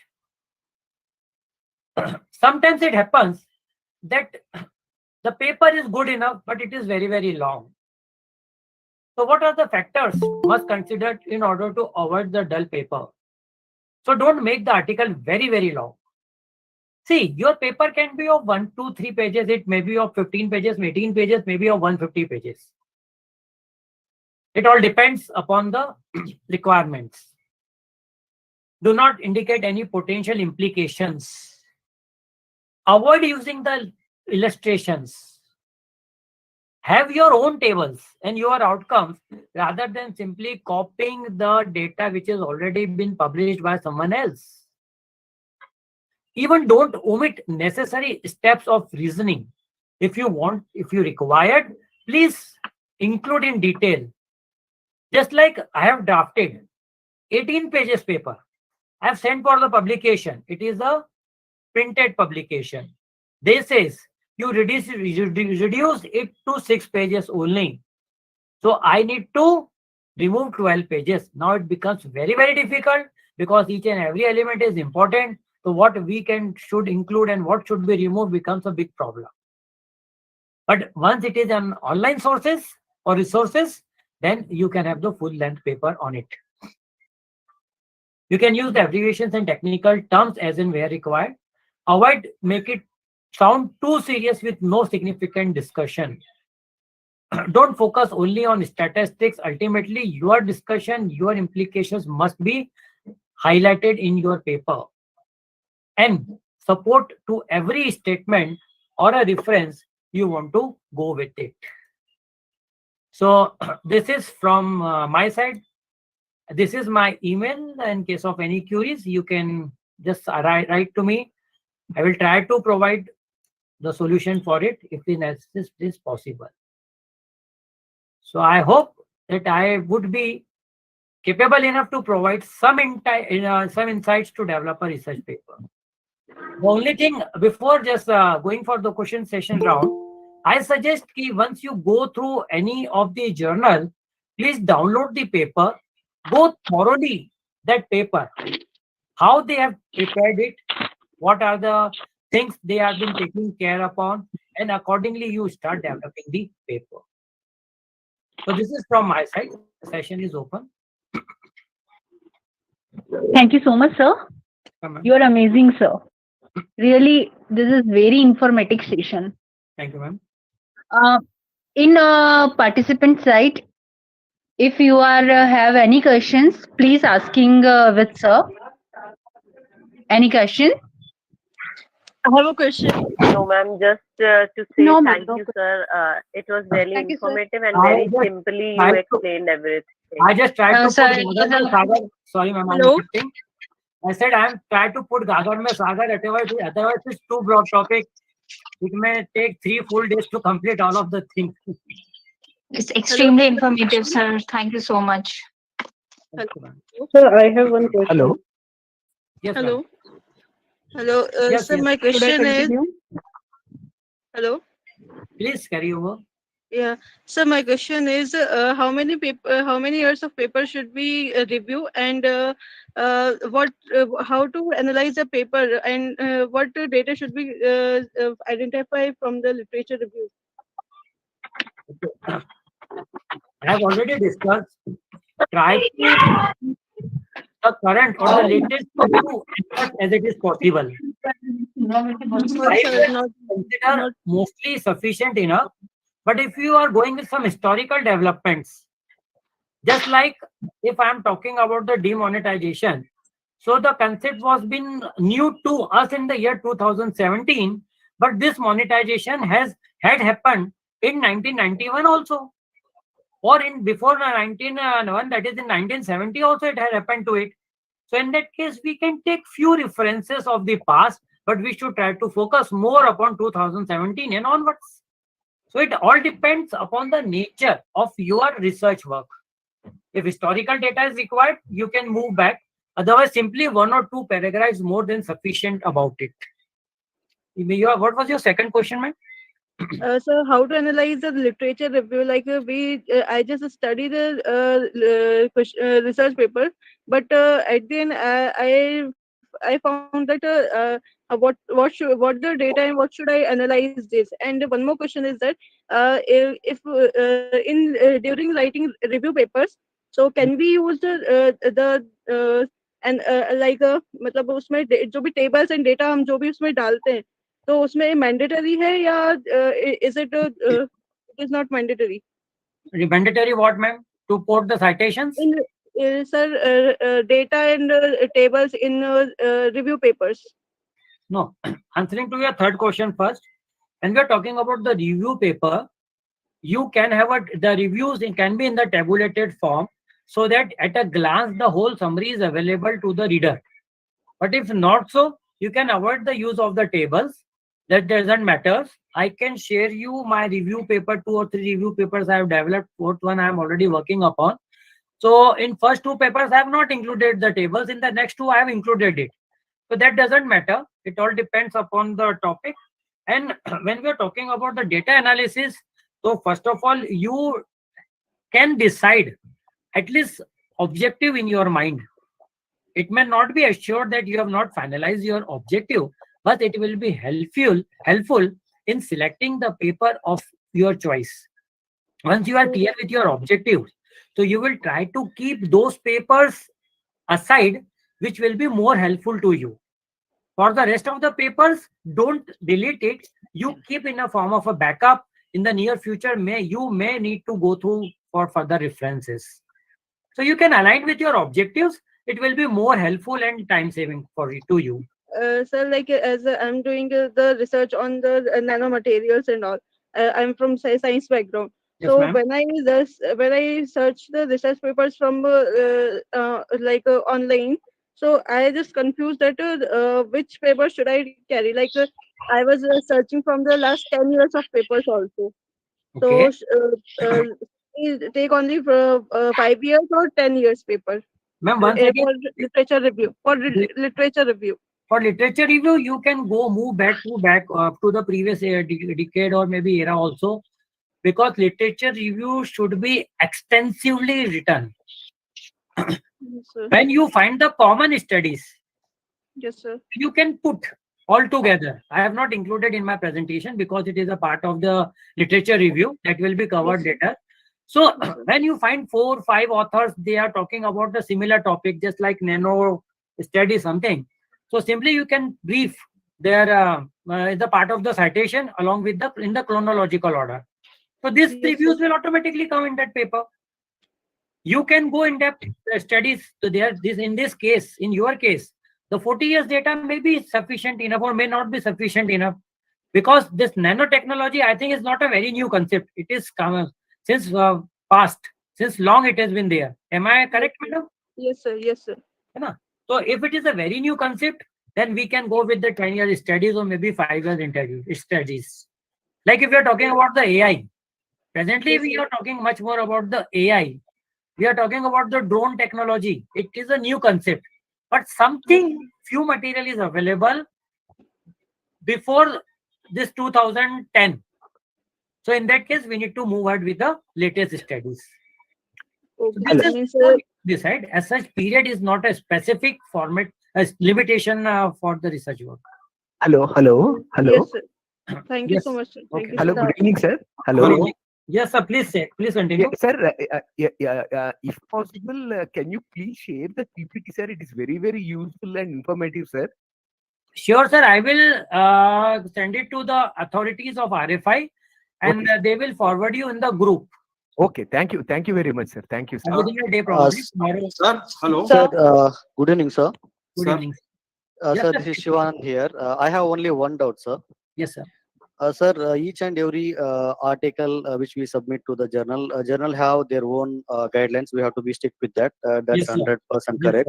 sir. My question is that when it comes to the review of literature, the part of review of literature, so how much length and how many article review we have to be keep in the literature part, sir? Can you please briefly advise of it, sir? Sir, when we talk about the literature review, I would like to say that sky is the limit. But that is not a big content. At least talking about some of the figures, so I prefer at least 50 reviews should be there for a research paper development, and it must cross at least 100 reviews when we go through for your thesis work. Yes, sir. But thesis review is different and paper review is totally Yes, different, sir. sir. Yeah. Yes, So at most least of the 50, time, in the 45 to 50 reviews you must consider, sir. yes, sir. Thank you, sir. Thank you very much. sir, Sir, sir, my question is that, sir, please, are you getting, sir, me? Yeah, I'm getting. May I know his person? Yes, sir. Sir, I'm Yashwant, sir. I'm presently working as assistant professor in Shri Umya Girls College, Rangwasa Rao, Indore. Yes, sir. Sir, my question is that after developing the paper and necessary recommendation from the guide, sir, the question is arise from in my mind that the selecting appropriate journal in which my paper is going to publish. So, sir, Yeah. would you please suggest to me that at present which journal is suitable and as per the norms of guideline to the UGC CARE? Sir, first of all, you need to determine that which area you want to get your paper published. Just like to which area you belongs to, sir? Science, Sir, at commerce, present, management. commerce and management, sir. Okay, commerce and management. So first of all, you have decided your area, that is the commerce and management. If you want to go through the UGC CARE, you can go to the website of UGC. You can directly have the papers listed, the journals listed as per UGC CARE 1 list and CARE 2 list. I can provide you that list also. I'm having in the form of soft एक copy. minute. You determine that, you just go through it, go through their guidelines, and accordingly just you can even need required, you can approach to the author or editor, or you can directly send your paper as per their guidelines and wait for the approval from that particular publication. But when we talk about the UGC CARE or Scopus, you need to wait a long duration, because nowadays it is mandatory, so there is a big queue about getting the approval of the journal. Yes, sir. Sir, you are invisible, sir.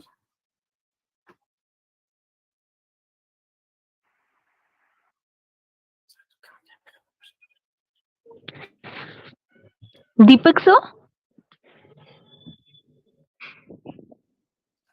Agrawal sir, are you here? I think sir is disconnected, madam. 1 minute, sir. Yeah, I'm back. Sir connected. Okay. Light has gone. वो कहते हैं ना No issue sir. No issue sir. दीपक पहले अंधेरा. I am Deepak. No, sir. We are getting you, sir. Yes, sir. Sir, may I? Sir, may I? Yes, sir. Yes, sir. Yes, ma'am. Sir, I'm a assistant professor in Chandigarh University right now in Chandigarh. I Yes, just ma'am. want to know that if we have any UGC journals that are required for fashion and design studies. Presently, to my knowledge, I am not having it, but I can go through, or you can even go through the UGC website and you can select accordingly. I will provide you the list either tomorrow while we are going in the session, if the next resource person permits me to do it. So tomorrow I will provide on the same platform. Okay, sir. Okay. Thank you so much, sir. Thank you, sir. I particularly also And the belong session, to and sir, the session was really amazing, sir. Thank you so much. Thank you so much. Thank you so much. Thank you, sir. Thank you, sir. Hello, sir. Thank you for your nice presentation.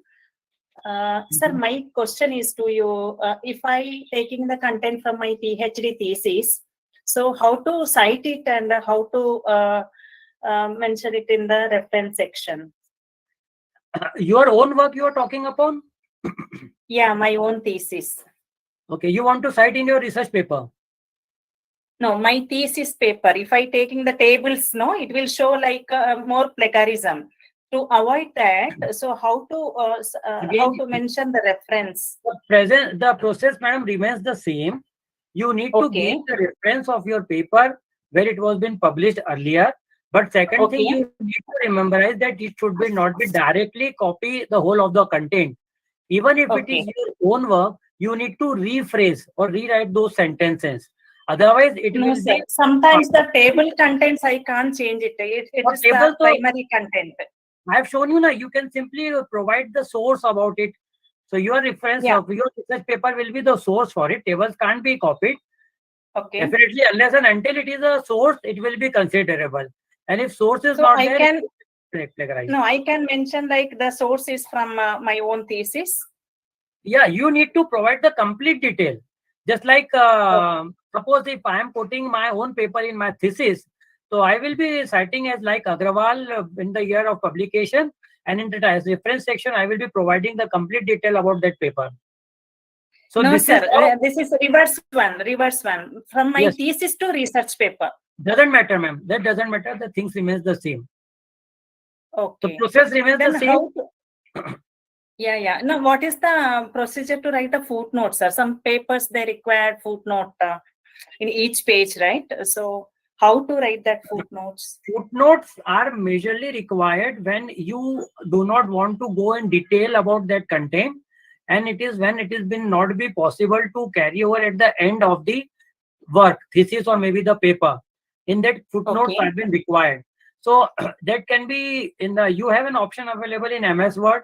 You please put a click on it, footnote that in the reference session, and all the details will be in the numbered format. So numbering is also been taken care by the MS Word. And you can describe the complete details about in the form of footnote, which you want to include in your paperwork. But what I have learned till now, that it is majorly in India, particularly, it is less fancy to use the footnotes, but you will find full-length footnotes if you go to the overseas paper. Yeah. So there is a huge difference when you go with the international publications and the national publications. Oh, yeah, correct. You're right. Thank you, sir. Thank you so much. Sir, can we cite our own paper? Is it valid? Yes, ma'am. I just now discussed and talked upon.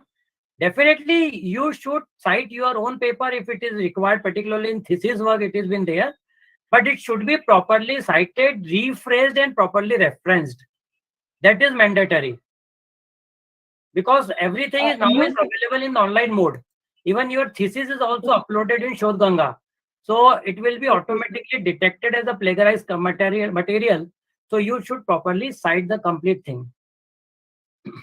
Sir, it means like I'm writing one paper and I'm citing the paper which I have already written, so that I can cite in that. Yes, sure. Quite obviously, you can do it. You should always try to do in your work.